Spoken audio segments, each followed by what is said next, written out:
Hi, I'm Dan Primack of peHUB.com, and here are your top 3 private equity stories for Wednesday, December 12th.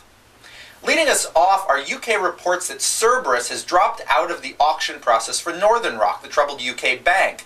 This makes Cerberus the second such private equity firm to do so in the past week, following JC Flowers earlier. In fact, there's not much private equity money left still chasing this deal. All we have is W.L. Ross, the US-based turnaround firm, which is part of a larger consortium from Virgin Group, which is supposed to be the preferred bidder of the UK government, which, candidly, has bungled this process from the get-go.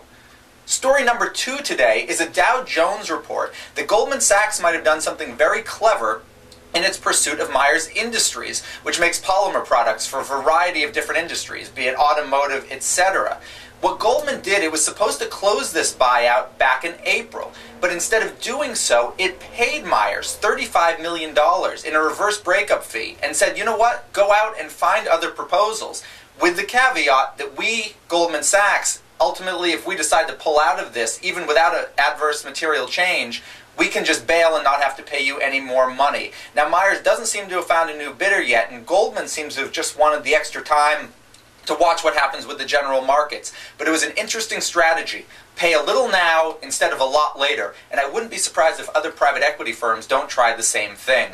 Our third story today is that the SEIU seems to have teamed up with the folks who brought us the War on Greed earlier this week, Brave New Films.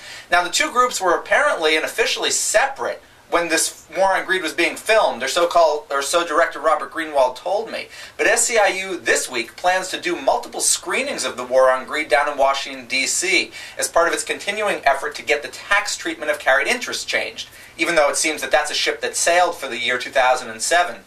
Now, the way the filming is going to happen, or the screenings rather, isn't going to be on a huge screen on the mall. Instead, SEIU is going to have volunteers wearing so-called video billboards walking around Capitol Hill. Now, SEIU has made a lot of progress in the past year with private equity firms, gotten a lot of meetings, gotten to a lot of boardrooms to have its interests heard.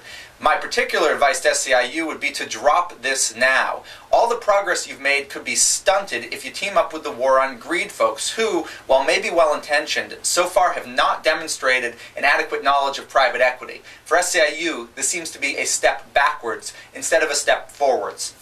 I've been Dan Primack. Make sure to check back here tomorrow for more top stories at peHUB.com.